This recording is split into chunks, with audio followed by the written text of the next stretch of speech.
Hello everyone. So it's good to see you all again with the next video for the preparatory process of the government unit test this November-December 2021 for the class 12, specifically for the class 12. In the last video, we have just gone through with the 5 marks from the unit 1 which is called metallurgy, and in this video we are just going to look into the 5 marks from the unit 6 which is called solid state. And it's a very easiest unit that I would like to say in order to delivering the content from the teacher's side and in order to receiving the content from the student side. I would say I would always prefer this unit for making the students to learn in the very beginning itself. Easier first day படிச்சிரலாம், ஒண்ணுமே பிரச்சனை கிடையாது. எப்படி first யூனிட்ல ஒரு 4 question தான் பார்த்தோமோ, இதுலயே ஒரு 4 question தான். அதுல நமக்கு தியரிட்டிக்கல் கண்டென்ட் நிறைய இருக்கும். இதுலயும் ஆல்மோஸ்ட் சேம் தான், தியரிட்டிக்கல் கண்டென்ட் இருக்கும். பட் சில டெரிவேட்டிவ் டைப்ஸ் ஆன क्वेश्चंसோ சிலது இருக்கும். எப்படின்னா பேக்கிங் எஃபிஷியன்சி இந்த மாதிரியான क्वेश्चंसலாம் இருக்கும். சோ ஈஸியா நம்ம என்ன பண்ணிடலாம், கேட்ச் பண்ணிடலாம். Okay, so first we'll look into the very first question. I already told you this questions or these contents are already dealt earlier in detail. This video is exclusively for the people who are preparing or who need to have a glance, who need to have a fast revision for this government unit test. Government unit test kana revision kana தாராளமா நீங்க இத choose பண்ணிக்கலாம். இல்லனா you can just go with the previous video or you can just search in the school website itself, you can able to get it. Okay, right. First question is classification of crystalline solid. See, crystalline solid அப்படினு சொல்லும்போது it has been classified on the basis of a nature of a bond and the structural units existing between them. அப்படி நம்ம பாக்கும்போது ionic solid சொல்லலாம், covalent solid சொல்லலாம், then we can call it as a metallic solid, then finally the fourth one is a molecular solid. ரொம்பவே ஈஸியா படிக்கிறதுக்கான ஒரு option நீங்க ஞாபகத்துல வெச்சிக்க வேண்டியது இதுதான். You have to keep it in what the thing is that you have to keep in your mind is these things. இதுதான் நீங்க மைண்ட்ல வெச்சிக்க வேண்டிய முக்கியமான விஷயம். Structural units, attractive force, then hardness, then melting point, then conductivity. இதுதான் ரொம்பவே முக்கியம். எல்லாத்துக்குமே காமனா வந்துரும், ஈஸியா படிச்சிரலாம், ஈஸியா எழுதிடலாம். Okay, ionic solids are structural units, cations and anions. Attractive force என்னது, electrostatic force of attraction சொல்லலாம், இல்லனா நம்ம என்ன சொல்லலாம், ionic bond அப்படி நம்ம சொல்லலாம். Then hardness, எந்த அளவுக்கு hard இது அப்படினு சொல்லிட்டு பாக்கும்போது they are hard, they are not soft at all. Okay, because it's a good force of an attraction. Ionic bond ஒரு strong force தான், அதனால ஹார்டா தான். Then something is hard, how will be its melting point?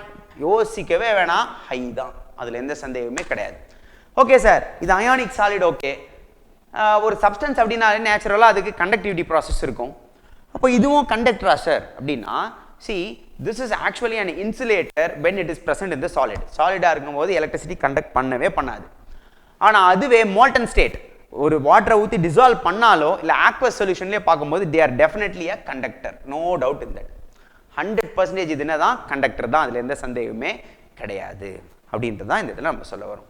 See, further இதனோட characteristics நம்ம சொல்லணும் அப்படினா, this definitely it has a very high melting point and they are hard. Since they are hard, in order to change the relative position, only the strong external force I need to give. Strong external force I need to give in order to change its relative position. See, these are all the points which we can't collectively compare and make it as a draft. இதெல்லாம் எக்ஸஸா நம்ம சொல்லக்கூடியது, நீங்க note பண்ணிட்டு நீங்க எக்ஸாம்ல எழுதிடுங்க. Okay, so heart அப்படின்றதுனால அதனோட points, அதனோட பொசிஷனை நம்ம மாத்தணும்னா ஸ்ட்ராங் எக்ஸ்டர்னல் ஃபோர்ஸ் நம்ம கொடுத்தே ஆகணும். அப்பதான் இந்த பொசிஷன் நம்ம மாறும் அந்த இடத்துல இருந்து. சரி, எக்ஸாம்பிள் என்ன சொல்லலாம், sodium chloride we can able to give ionic solid. So நீங்க ஞாபகத்துல வச்சுக்க வேண்டியது structural units, attractive force, hardness, then melting point, then finally you can say its conductivity. சரி, இது ionic solid. See, you are going to see how easily you can learn. ஈஸியா படிச்சிரலாம். Classification of solids ஒண்ணுமே இல்லையே, புக்ல பார்த்தா மட்டும் 3 பேஜுக்கு இருக்கே, இதுல என்ன சார் இவ்வளவு ஈஸியா இருக்கு நீங்க சொல்ல போறீங்க பாருங்க. இப்போ கோவேலன்ட் சாலிட் அதே பாயிண்ட்ஸ் தான், structural unit, attractive force, hardness, melting point, conductivity, and we'll go with an examples. See, structural unit அப்படினு சொல்லும்போது அயானிக் சாலிட்ஸ்ல ஆட்டம்ஸ், கேட்டயான்ஸ் and anions னு சொன்னேன். இங்க நம்ம என்ன சொல்றோம் அப்படினா atoms which is arranged in the form of a 3 dimension. Okay, ionic சாலிட்ஸ்ல அட்ராக்டிவ் ஃபோர்ஸ் அயானிக் பாண்ட் னு சொன்னேன். இங்க நம்ம என்ன சொல்றோம் அப்படினா கோவேலன்ட் பாண்ட் அப்படி நம்ம சொல்றோம். Then hardness, அந்த இடத்துல hard னு சொல்றோம், இங்க very hard அப்படினு சொல்லிட்டு சொல்றோம். Then melting point எடுத்துக்கும்போது there it is also a high melting point since they are hard, here it is also high melting point since they are very hard.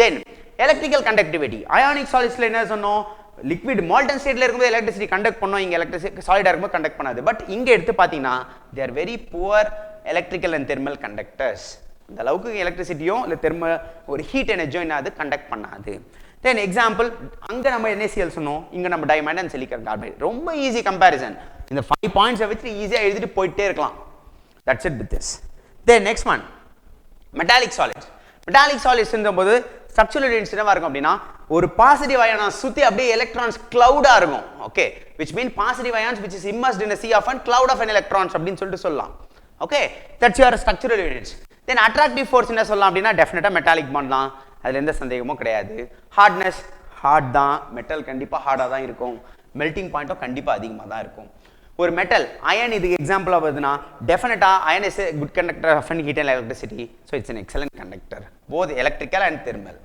that's it ஈஸியா compare பண்ணிட்டு முடிச்சிட்டு போயிட்டே இருக்கலாம் then next one is molecular solidsல பாத்தீங்கன்னா same points தான் நம்ம ஞாபகத்துல வச்சிரோம் structural units attractive force hardness melting point conductivity then examples structural units இங்க சொல்லும்போது neutral molecule தான் ionic solidsல சொல்லும்போது cations anions சொல்றோம் covalent solids சொல்லும்போது atoms ன்னு சொல்றோம் solidல சொல்லும்போது பாசிட்டிவ் மெட்டல் அயான்ஸ் ன்னு சொல்றோம் இங்க நம்ம சொல்லும்போது நியூட்ரல் மாலிக்யூல் சரி இங்க அட்ராக்டிவ் ஃபோர்ஸ் என்ன சார்னா it's a weak van der Waals force and how hard it is sir it's soft melting point when it is a soft definitely it have a low melting point okay this molecular solid generally they do not conduct electricity generally enadhu electricity என்ன பண்றதுல conduct பண்றது இல்ல example naphthalene solid as I would say then solid CO2 I would say this molecular solid can be further classified into non-polar molecular solid, polar molecular solid and hydrogen bonded molecular solid. Polar, non-polar and hydrogen. பாருங்க the van der Waals force which is existing there can be classified into 3 on the basis of the solid that we are discussing with it. அப்ப polar molecular solid அப்படினா polar covalent bond. Non-polar na it's a weak dispersion force or I would say it's a London force அப்படினு சொல்லிட்டு சொல்லலாம். Then hydrogen bonded molecular solid na it's a hydrogen bond அதே comparison தான் சரியா then இங்க பாத்தீங்க அப்படினா polar covalent bond அப்படின்றதுக்கு further வேற எப்படி சொல்லலாம்னா dipole interaction அப்படினோ நம்ம சொல்லிக்கலாம் so அதான் இங்க மென்ஷன் பண்ணிருக்கோம் okay then it has high melting point than the non polar molecular solid sir நீங்க molecular solidல low melting point சொல்லிட்டீங்க அப்புறம் என்ன சார் இங்க high melting pointன்றீங்க நான் சொல்றது கரெக்ட் தான் இது மொத்தத்துக்குமே melting point ரொம்ப கம்மி தான் இந்த நான் போலார் மாலிகுலர் சாலிட் மெல்டிங் பாயிண்ட்டை விட இதனோட மெல்டிங் பாயிண்ட் அதிகம் அப்படின்னா இங்க இதுக்கான meaning then polar molecular solid example solid CO2 solid NH3 அப்படின்றது சொல்லிக்கலாம் then for the non polar you can call it as an naphthalene and anthracene which is completely organic okay hydrogen bonded solid I சொல்லிக்கலாம் glucose சொல்லலாம் then urea சொல்லலாம் then they are existing as a soft solid at a room temperature so it's very easy முடிச்சிரலாம் polar molecular solid na polar covalent bond or dipole interaction non polar na weak dispersion force or London force இது non polar melting point பாத்தீங்கன்னா low but polar molecular solid oda and the non polar விட அதிகமா இருக்கும் high melting point வந்து non polar solid that's it this the next one so here ends with the very first question which is called classification of a solids now the second question packing efficiency of BCC ரொம்பவே முக்கியமான question இதுல diagram வரையிறது தான் வந்து maximum students டிஃபிகல்ட்டியா feel பண்ற ஒரு விஷயம் but ரொம்பவே ஈஸி தான் நான் சொல்லி தரேன் கவனிங்க பாடி சென்டர்ட் கியூபிக் செல் அப்படினு சொல்லும்போது in the unit cell that spheres are arranged in an AB type so AB type அப்படினு சொல்றோம் அதாவது ஃபர்ஸ்ட் ஒரு ஸ்பியர்ல ஒரு லேயர் ஃபார்ம் ஆயிடும் then the second layer of the sphere will sits in the depression of the first layer ஓட டிப்ரெஷன்ல இருக்கும் okay அப்படி இருக்கும்போது coordination number will be 8 அப்ப BCC ஓட coordination number 8 இப்போ நம்ம வரையணும் எப்படி வரையலாம் ஃபர்ஸ்ட் ஒரு யூனிட் செல்ல வரைஞ்சிக்கலாம் நல்லா கவனிச்சுக்கணும் okay kindly look into it properly so it's an unit cell first let me just draw an unit cell completely and since it's a body centered cubic unit cell an atom which is present here I would say a bigger atom we need to mention in the center இந்த unit செல்லோட சென்டர்ல நம்ம என்ன பண்ணணும் அப்படினா பெருசா ஒரு ஆட்டமை draw பண்ணிக்கலாம் அப்பதான் ப்ராப்பரா நம்மளால அவுட்புட் கொண்டு வர முடியும் சரி இப்போ ஃபர்தரா என்ன சார் அப்படினா பாருங்க the spheres which is present in the corner will touch the body centered atom. அதாவது கார்னர்ல இருக்கக்கூடிய எல்லா ஆட்டமும் இந்த பாடி சென்டர்ட் ஆட்டமை டச் பண்ணும். But the atom present in the corner will not touch each other. அது ரெண்டுத்துக்குள்ள என்ன ஆகாது, டச் ஆகாது. அந்த மாதிரி வரணும். அப்ப கார்னர்ல இருக்கிறது எல்லாமே இந்த பாடி சென்டர் டச் பண்ணும். அதே மாதிரி அந்த கார்னர்ல இருக்கிறதுக்கு உள்ளாரே என்ன ஆகாது, டச் ஆகாது. அப்படின்றது தான் இங்க நம்ம நோட் பண்ண வேண்டிய முக்கியமான விஷயம். சரி, ஓகே, ரைட், வரைஞ்சாச்சு. சரி, இப்போ நம்ம கொடுத்துக்கலாம், நம்பரிங்கோ இல்லை லெட்டர்டோ நம்ம கொடுத்துக்கலாம். I just give it as A, B, C, D. Most of the people, since it's a metric board, expecting the content as it is from the textbook. அதனால நான் அப்படியே போடுறேன். A, B, C, D ஆன்டி கிளாக் வைஸ்ல போயிடுங்க. அடுத்து E, F, G, H. Okay, எழுதியாச்சு. அடுத்து இந்த போட்ட உடனே என்ன பண்ணணும்னா ரெண்டு ட்ரையாங்கிள் வரையணும். என்ன triangle? Triangle ABC and triangle AGC. So triangle, okay, நமக்கு தேவையான ட்ரையாங்கிள் நம்ம போட்டாச்சு. Triangle AB and C and triangle AGC. அப்போ ஏக்கும் ஜிக்கும் ஒரு லைன். ஓகே, ரெண்டு ட்ரையாங்கிள் நம்ம வரைஞ்சாச்சு. இதில் நீங்கள் பார்த்தீங்க அப்படின்னா this distance over here is 2r, then here it is r, here it is r. அப்போ all together நம்ம பார்க்கும்போது AG is equals to 4r. Okay, இதனோட length A, here it is A, then here also it is A. So பேசிக்கலாக இதுதான் நமக்கு தேவையானது, வரைஞ்சாச்சு. So இந்த டயக்ராம் போட்டிங்கனால மேக்ஸிமம் 1.5 மார்க் 2 மார்க்ஸ் நமக்கு மேக்ஸிமம் கிடைச்சிடும். சரி, என்ன சார் பண்ணணும்? இந்த பாடி சென்டர்ட் கியூபிக் செல் எவ்வளோ எஃபிஷியண்டாக பேக் ஆயிருக்குன்னு நம்ம கண்டுபிடிக்கணும். ஸோ அப்ளை இங்கே பித்தாகரஸ் தியரம் அப்ளை பண்ணிவிட்டு in triangle ABC. So triangle ABC நான் எடுத்துக்கிறேன் இங்கே. ஸோ ட்ரையாங்கிள் ABC எடுத்துக்கிட்டு if I need to find AC square equal to AB square plus BC square. அப்போ AB அப்படின்றது A தான், BCன்றதும் A தான். So therefore here I can write as A square plus A square which is equals to 2A square. Okay, இப்போ இந்த square அந்த பக்கம் எடுத்துட்டு போயிட்டா AC is equals to root of 2A the whole square which is equals to AC is equals to root 2A. So AC நம்ம கண்டுபிடிச்சாச்சு. இப்போ அதே மாதிரி இன்னொரு ட்ரையாங்கிளும் இருக்கு. So in triangle AGC. இப்போ AGCயில் நம்ம என்ன கண்டுபிடிக்கணும் அப்படின்னா I can find AG. Okay, so AG square is equals to AC square plus CG square. So AC square plus CG square. Sir, AC square தான் இங்க இல்லவே இல்லையே சார்னா இங்க கண்டுபிடிச்சிருக்கோம் பாருங்க, root 2A. அப்போ root 2A the whole square plus A square. அப்போ எழுதும்போது it is 2A square plus A square which is equals to 3A square. Then AG is equals to root 3A. Okay, AG becomes what? Root 3A. அப்போ AG நம்ம கண்டுபிடிச்சாச்சு. Already ஏஜோட length நமக்கு தெரியும். என்னது? AG is equals to 4R. இங்கே ஏஜோட value நம்ம கண்டுபிடிச்சிட்டோம். So root 3A is equals to 4R. R is equals to root 3A by 4. Root 3A by 4. எழுதியாச்சு. Okay, this is your radius. ஒரு ஸ்பியர், அந்த unit செல்ல இருக்கக்கூடிய ஒரு ஸ்பியரோட ரேடியஸ் கண்டுபிடிச்சாச்சு. Using this only we are going to find packing fraction or packing efficiency. பாருங்க, அடுத்தது போறேன். அப்போ அடுத்து see, so the volume of the sphere of unit cell, volume of sphere in unit cell which is equals to common தான் 4/3 pi r cube. இப்போதான் r value நம்ம கண்டுபிடிச்சோம். so 4/3 pi into root 3A by 4 the whole cube. அப்போ எழுதும்போது 4/3 இங்க pi root 3 a cube அப்படின்னு சொல்லும்போது root 3 into root 3 becomes 3. அப்போ 3 root 3 ஆயிடும். then here it is a cube divided by 4 into 16. okay, 4 cube is 64. நான் இப்படி split பண்ணி எழுதிக்கிறேன், cancellation ஈஸியா இருக்கும். இப்போ 3 3 cancel ஆயிடுது, 4 4 cancel ஆயிடுது, which is equals to root 3 pi a cube by 16. so this is your volume of one sphere of an unit cell. so அப்ப இந்த body centered cubic cell எத்தனை ஸ்பியர் இருக்கு டோட்டலானா net sphere is equals to 2. அதாவது கார்னரில் இருக்கிறதெல்லாம் சேர்த்தா 1, centre of an unit cell இருக்கக்கூடியது 1. அப்போ நம்ம என்ன பண்ணுறோம் அப்படின்னா, since it has 2 in it, I have to multiply it by 2. So multiply பண்ணும்போது கேன்சல் ஆகிடும் 8 times. அப்போ total volume occupied by the sphere cell in unit cell V is equals to √3 pi a cube by 8. So this is total volume of the sphere in and unit cell எடுத்தாச்சு. இப்போ கடைசியாக நம்ம கண்டுபிடிக்க போகிறது என்னன்னா packing efficiency.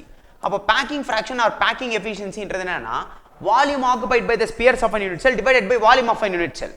See, volume of a unit cell is ரொம்ப easy. Length into breadth into height மூணுமே a தான் a cube எழுதியாச்சு. சரி, volume of the sphere occupied by the unit cell தான் இப்போ நம்ம கண்டுபிடிச்சோம் √3 pi a cube by 8. அப்போ √3 pi a cube then divided by, here it is 8. இப்போ a cube cancel ஆயிடும், into 100 நமக்கு இருக்கும். You should not forget it. Then √3 1.732 then into pi which is 3.14 into 100 divided by 8 பண்ணீங்க அப்படின்னா உங்களுக்கு 68% வரும். அப்போ the total 100% of an unit cell, only 68% of the unit cell is being occupied by an atoms and remaining 33% will be existing as an empty void space அப்படியே இருக்கும். So this is regarding this packing efficiency of the body centered cubic unit cell. I hope it is clear. Okay, then we'll proceed with the next one. Stoichiometric defects. So stoichiometric defects அப்படின்னா Schottky and Frenkel. Schottky அப்படின்னா you can take an example NaCl. Frenkel அப்படின்னா it is I would say AgBr. Okay, compare பண்ணிக்கலாம், ஈஸியா இருக்கும். Schottky அப்படின்னா NaCl, Frenkel அப்படின்னா it is AgBr. Then Schottkyல பாத்தீங்கன்னா ஒரு அயான்ஸ், அந்த கிறிஸ்டல்ல இருந்து அயான்ஸ் மிஸ் ஆகிறதுனால டிஃபெக்ட் வருது. இங்க அயான்ஸ் மிஸ் ஆகிறதுனால தான் வருது, அதுவும் மிஸ் ஆகிற அயான்ஸ் ஈக்குவலா இருக்கும். அதாச்சும் ஒரு கேட்டையன் மிஸ் ஆனா ஒரு ஆனியன் மிஸ் ஆகும். So that's what missing of equal number of ions அப்படின்னா ஒரு கேட்டையன் மிஸ் ஆனா ஒரு ஆனியன் மிஸ் ஆகும்.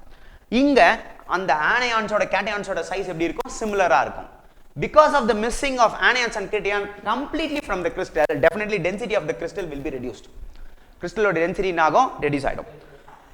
Since number of cations and number of anions missing are same, does not affect the stoichiometry.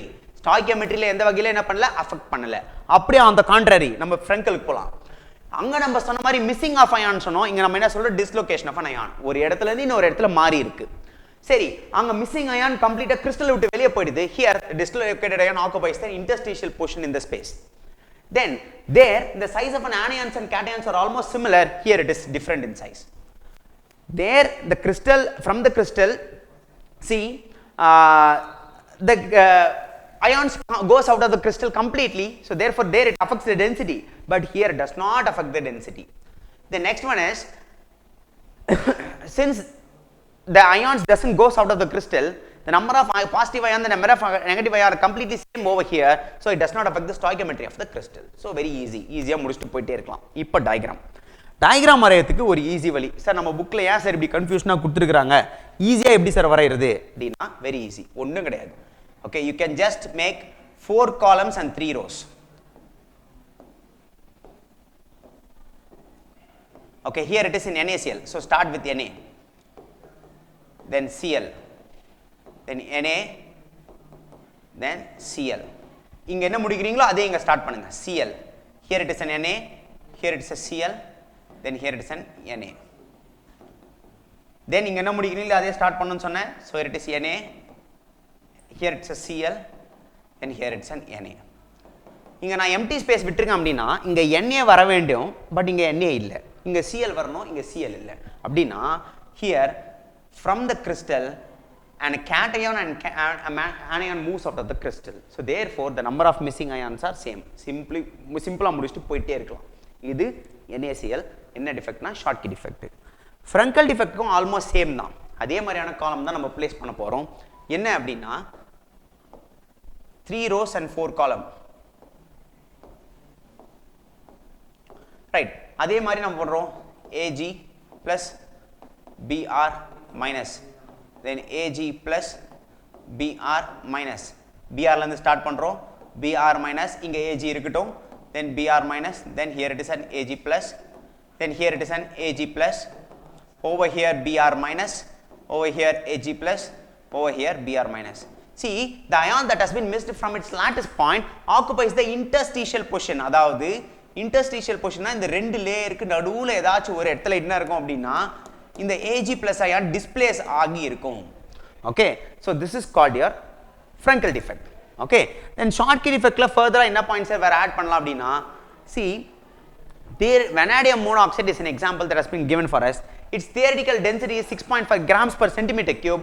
Its experimental density is 5.6 gram per centimeter cube. So theoretically predict பண்ணதுக்கும் experimentally கண்டுபிடிக்கிறதுக்கும் வித்தியாசம் இருக்குதுனால டெஃபினட்டா இதுல defects இருக்கு.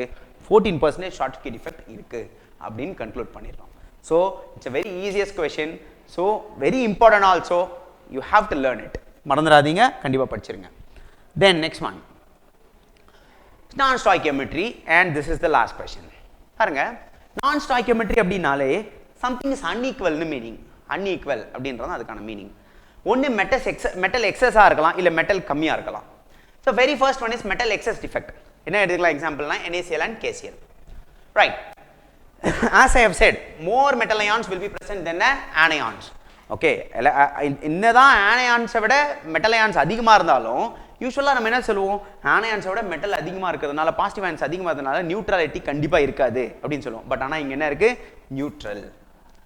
ஏன் sir, எப்படி sir neutral அப்படினா இந்த இடத்துல anions கிறிஸ்டலை விட்டு வெளியே போய்டும். Okay, say for example, let me just write,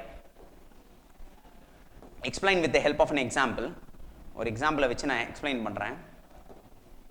same நம்ம எடுத்துக்கினா NaCl எடுத்துக்கலாம், sodium chloride, Na plus Cl minus, Na plus Cl minus, Na plus Cl minus, Na plus Cl minus, Na plus Cl minus, Na plus Cl minus. See, இப்போ நான் என்ன பண்ணுறேன், இந்த sodium chloride கிறிஸ்டலில் ஒரு sodium vapour pass பண்ணுறேன், sodium vapour lamp. If I treat with the sodium vapor lamp, what happens?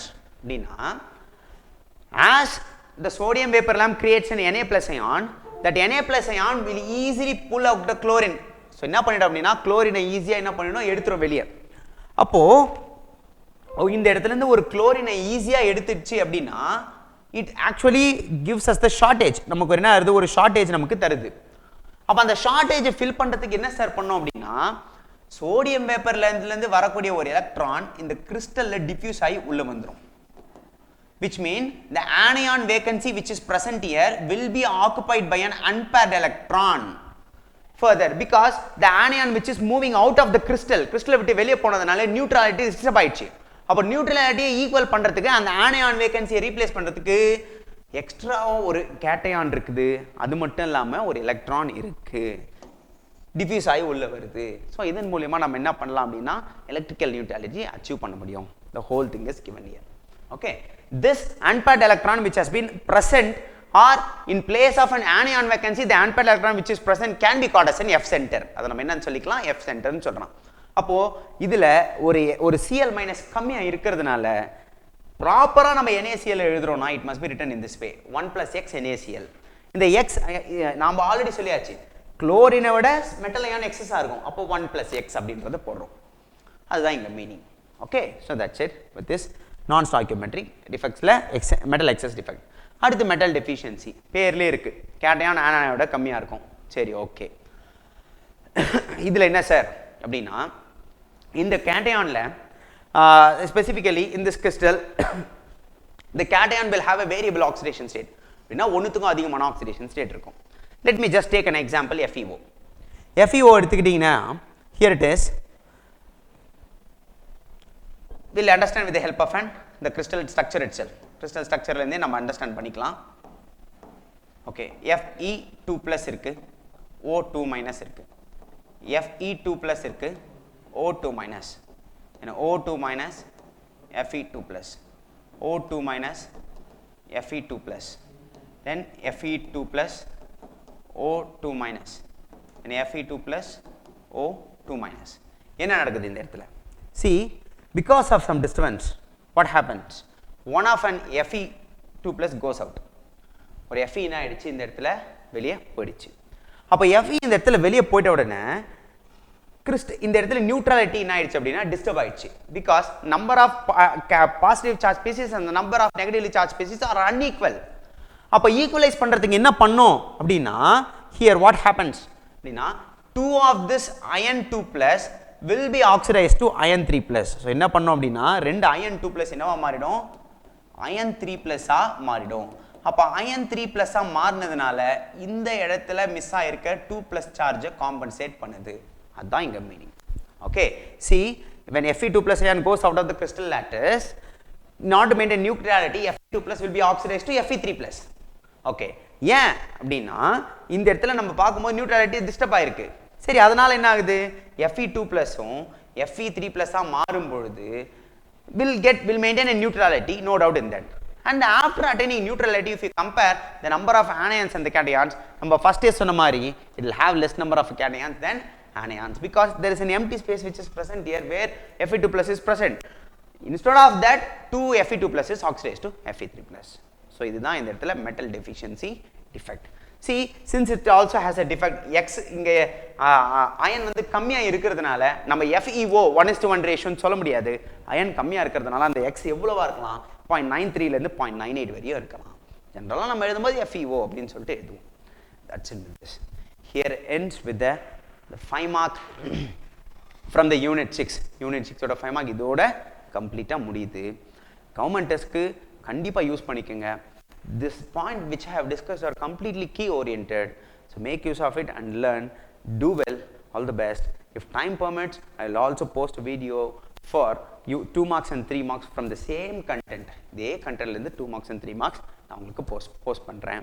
இந்த பாடி centred கியூபிக்கு டயகிராமை சரியா வரைஞ்சு பார்த்துட்டு எக்ஸாம் போங்க, அதுதான் முக்கியம். அந்த டயகிராமுக்கு மார்க் இருக்கு.